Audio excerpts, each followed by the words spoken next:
No, I was just telling them that all our friendly forces are here.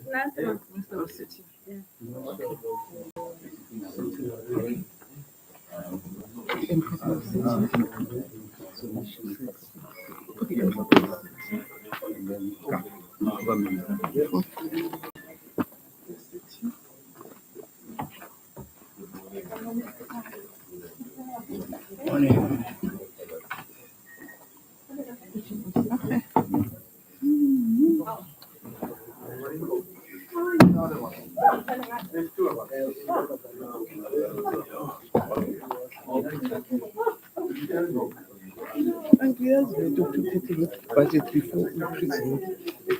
We can be to budget before. What did you see? I am because I back to back. And one thing about time 10 quite long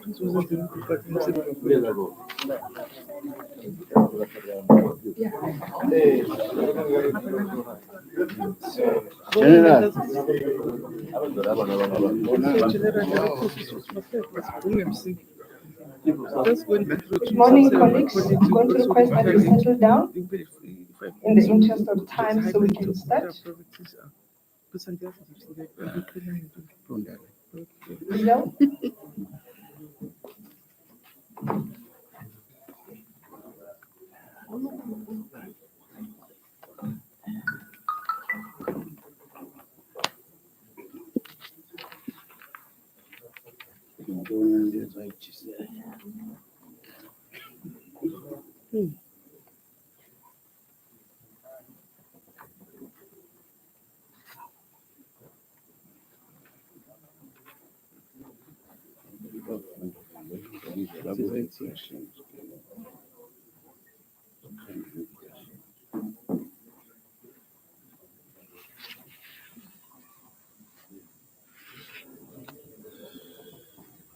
Good morning, ladies and gentlemen of the media, and welcome. Good morning, Minister of Defense and Military Veterans, Minister Angie, joined by the two deputy ministers, Deputy Minister Bantu Holomisa and Deputy Minister Mkhungo, the Chief of the SANDF, Rudzani Maphwanya, and the Acting Secretary, Dr. Kanete, all generals and admirals, and colleagues, good morning. As we all know, today we are tabling the budget for the Department of Defense and Military Veterans. We are going to allow the Minister to give us a preview into the priorities of the department for this financial year. And once the Minister is done, we're going to allow the colleagues to raise questions. And we request that we move with the necessary speed because we have to be in the chamber by 10:45 the latest. So we'll also allow colleagues who are joining us online to ask questions, and Nandipa will help us. Honorable Minister, your platform is yours. Thank you. Oh, keep some hands. Okay. The minister doesn't connect and me here. No, good morning, Chair. Let me acknowledge my colleagues, the two deputy ministers, Deputy Holomisa and Deputy Minister Mkhungo.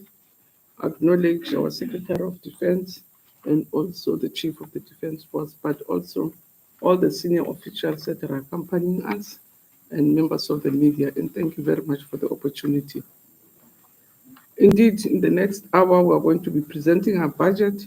And I'll just give you highlights of what have been the discussions in the department, what is it that we have prioritized in the context of very difficult financial constraints. Because our plans of what needs to be done and plans of what we have are not necessarily aligned. And in our discussions with colleagues, we've decided, and I think we're obliged to, Secretary of Defense always reminds me that it is illegal to spend what you don't have. So which means we have to fit within the budgets, not in terms of what we want to do. So I thought I should say upfront that we really have what I really call a major problem in the sector.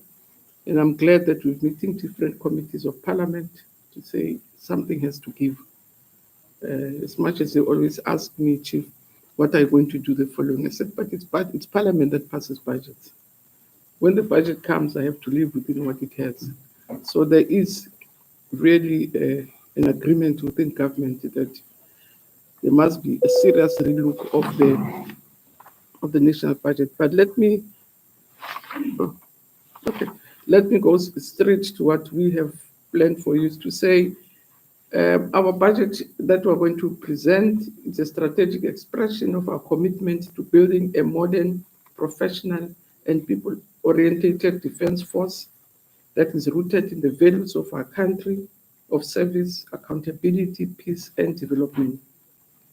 And we are guided as a department by the firm belief that defense is more than military assets and combat readiness, but it is about defending our people, safeguarding our sovereignty as a country, protecting our borders, and creating an environment of peace and stability, which our economy and our people can thrive in.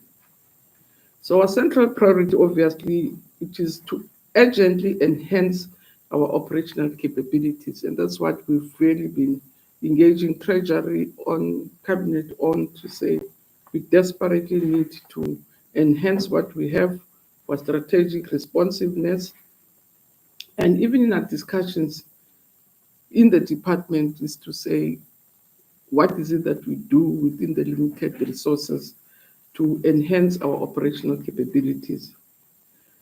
Because we are obliged to modernize our capabilities across the land, air, and the sea domains, while also being clear-eyed about the fiscal constraints that we face. And it means that we have to prioritize and reprioritize our resources to ensure maximum operational impact without compromising governance, which is, as I said, it reminds me every day to say, we want 10,000 soldiers. It says, there's a governance issue which you want to compromise. This is what you have. You can't get more than, you can't plan more than what you have. But also to be very transparent and be accountable. The other big thing which we, as the department, and we are also looking, and we will be coming with plans later after we've done the budget, of saying who is most into the department, and we confirm that soldiers are very central. And therefore their well-being, their safety is of paramount importance, and we're looking at different activities, including reprioritizing our budgets for their uniforms, for their accommodations, and their well-being. So we work very hard on that, and that's what we're going to be reprioritizing. But we also believe that the defense, especially with what we would have inherited from our previous dispensation, infrastructures like BNL, we have an opportunity also to be able to use defense to grow our economy and create more jobs. Defense is very scientific, so which means you can grow your own kids in terms of science and technology. It's high-level science. And we're already looking at working of repositioning our South African defense industries. We are engaged on a number of discussions with them to support local innovations, industrial participation, and defense exports. We're also creating space for job creation within that enterprise, skills training, we say it's high science, and indeed we think we can grow skills, lots of skills amongst young South Africans in technological advancement. We've really identified the defense sector with our broader national priorities, which are rebuilding the economy, fostering innovation, and unlocking new opportunities that are there. But more than anything, as a department, we also work with some of the most important people who brought us here. And one of our ongoing challenges is to make sure that through democracy, we can help them enjoy the fruits of their work through the Military Veterans Program. And the budget continues to prioritize their dignity and the welfare of our military veterans. On an ongoing work, how to improve our administration, which is really fragile, and roll out their benefits, helping them access educational support for children, continue to provide military pensions to all those that are deserving, but also working on other programs because most of them are elderly, making sure that we give them dignified burials, we memorialize them, and look at their health. So these are some of the areas that we are really looking very hard at. We would also announce that I think you're all quite aware that we have now finalized the withdrawal of our troops from CBDRC. We told all of them they've now been accounted for their home. We're working at editing or auditing our ascendants that we have taken away with us to CBDRC and then soon home. But as a country, as a department, we continue to stand for peace, for justice, and multilateral cooperation. As a nation, we remain committed to the African Union's peace and security agenda and to a future where Africa is free of conflict, governed by its people, and governed by its own development and priorities. So I really want to thank you very much for giving us this opportunity, and we'll give details after the budget. But as we promised, it will then come out to the public about specific things that we're doing around prioritizing the needs of our soldiers. We've requested our planners in the department to see where we can reduce some spending, where we can prioritize to make sure that we can plug the edge and holes so that whilst we are negotiating for urgent, immediate additional resources, though we appreciate that the envelope is very tight, but there is commitment from the Minister of Finance to continue to look around where we can really assist us with immediate relief, whilst in the long term, in line with the President's the pace of defense has increased. That's the bottom line. Otherwise, we'll be telling tales all the time, and if we are not able to do that. So I think I should leave it at that, Onika, and hopefully that after budget, we have a series of briefs in terms of how we've managed to prioritize, because we have asked the planners to reprioritize. That if you tell me whatever plan you have to do has to be within the ceiling of what you have. Don't plan anything outside this, otherwise it's illegal. We'll all be charged if we plan outside what we have. And that's what we're doing. So we've instructed our planners to say, find us money for our equipment, but also for our soldiers. And maybe we reduce some of the things that we're traveling delegations, cut them by half to see if it does give us money. So that the areas we're looking at where we get the monies within the limitations of what has been allocated to us, and we have to live with it. Thanks. Thank you very much, Honorable Minister. We are now going to open for questions. You know the drill. It's yourself, the media house you come from, and ask questions. Can I give you this note to the applicants? Okay. Thank you. Also be ready if you've got online questions. Good morning. Thank you, Mr. Jason Felix from News 24. I have 4 questions, Minister. You spoke towards the end of the opening of sinking. And we all know the state of the SANDF as an entity, as a whole. How far is that ship from sinking? Because your budgets are being cut every year. Your own reports are saying that things are not sustainable. There's not enough jets, there's not enough helicopters.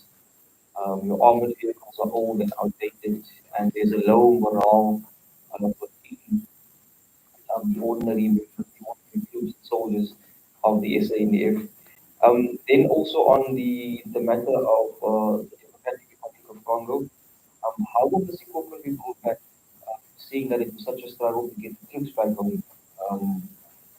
There's obviously volatility in that area. Is the SANDF and you as a minister confident that anything that your arsenal that you took with from South Africa or from here to the DRC will come back in, I guess, in month piece.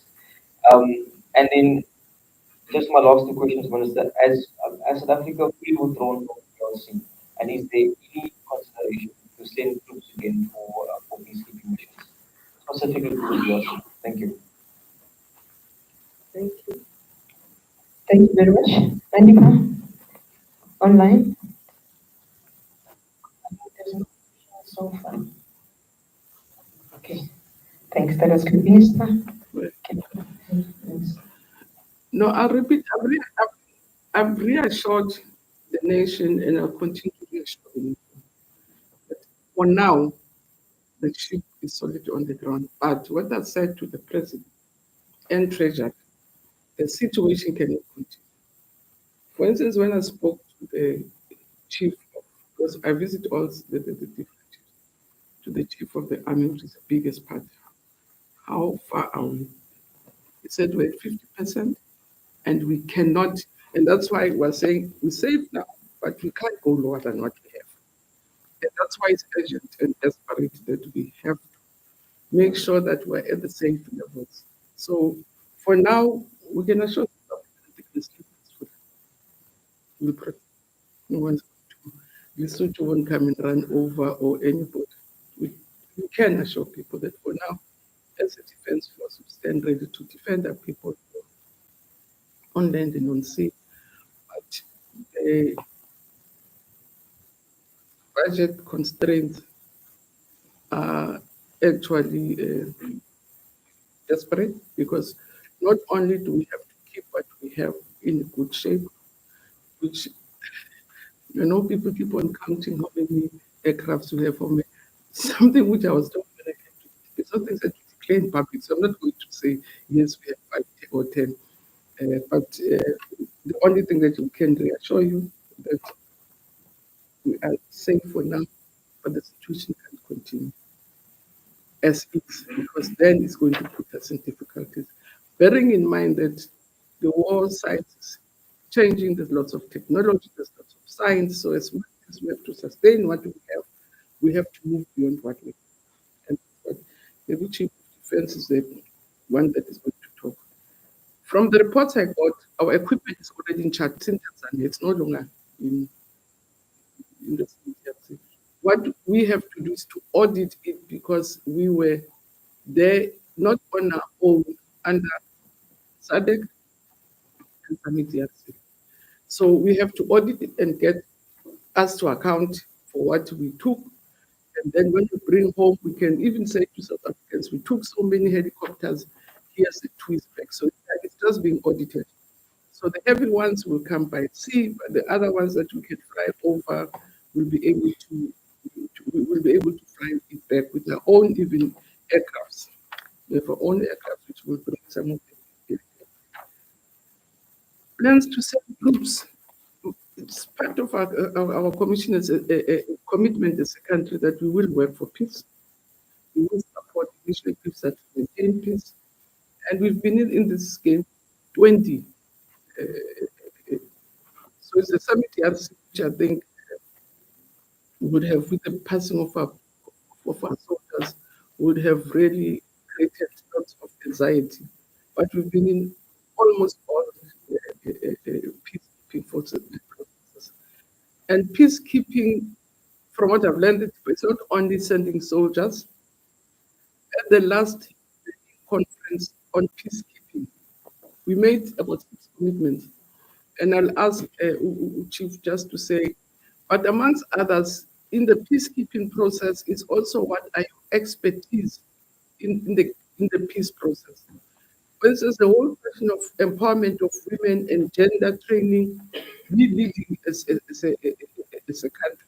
We committed ourselves at Berlin at the UN peacekeeping conference that we will work with other countries on how to protect women, but also how to advance women.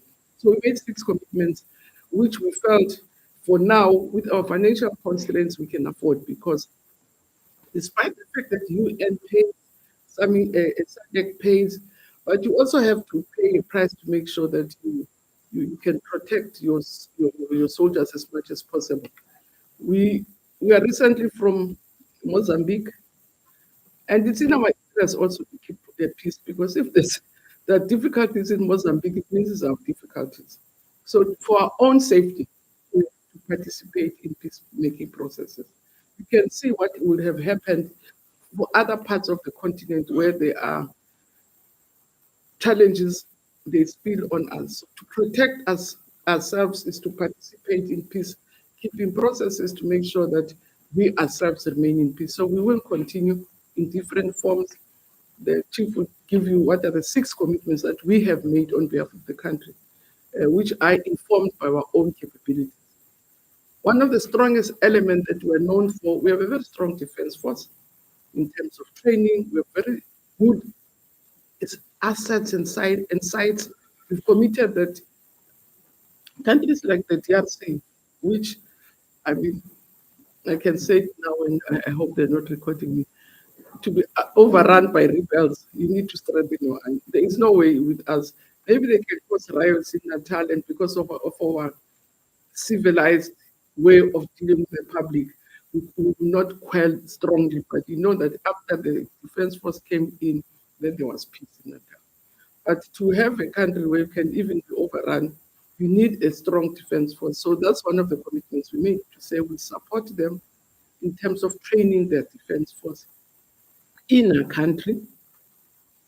Maybe Chief, that's the 6th commitment. So we are going to continue to participate in peacekeeping programs in different ways, depending on our position at a given time. So when we feel ready, if you have given us at least 2% budget, we can go robust. But now, we have our challenges. Thanks, Chief. Thanks, Minister. I just want to indicate that when Noah was cast, they took all the species in the ship or boat, including the woodpecker. But what Noah managed to do was to civilize the woodpecker that we are all in this boat. So we're quite humbled that we've got the media that is patriotic, the media that understands that we will still continue to protect and defend the people of South Africa. The South African National Defence Force will still remain in the currently we are part and parcel of Moscow, which is not Islamic DRC party. So yes, indeed, we are still in DRC as part and parcel of the United Nations. Minister just indicated that we made several pages other than what we currently have in DRC. The first one is that we will provide engagement cartoons that is now combat elements that if the United Nations wants us to provide forces, we will do so. So are the staff officers as well as military gender. That is what pledged our priority. The second issue that we pledged is that we will continue to provide training courses for both units as well as UN staff officers and specialized training for trainer of training. So that is the second priority that we said will provide should there be a need within the UN. We will also host workshops on action plans for improving security for peacekeeping. The fourth pledge that we made is to contribute towards sexual exploitation and abuse, trust, and we have that as a country because we are champions on this aspect. So we have pledged an amount that will go towards that trust. and that amount, as we said, is according to requirements and needs of the United Nations. Will also contribute towards the nominate candidates for senior leadership roles in the UN headquarters. And we have also indicated that the equipment that we have, we will provide equipment that is required for peacekeeping. And those are the major 6 pledges that we have made as a country. Therefore, we would like each one of us not to be the one that will discipline and start taking, because if the ship sinks, we'll all sink. Thank you. No, thank you.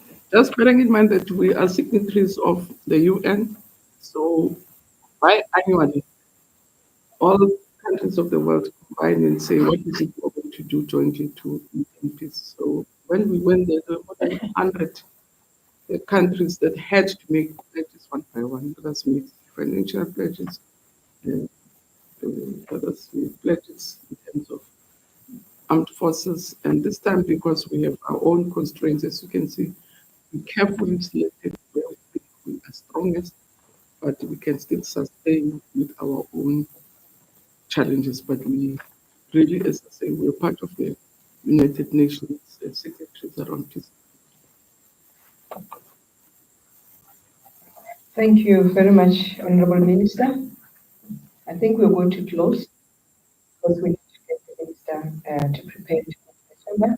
Let me take this opportunity to thank you, colleagues, ladies and gentlemen, from different media houses, Minister, Deputy Ministers, Acting Secretary and Chief. Thank you. Minister will expand more on the priorities with the figures today at 10 o'clock. Thank you very much. Thank you very much.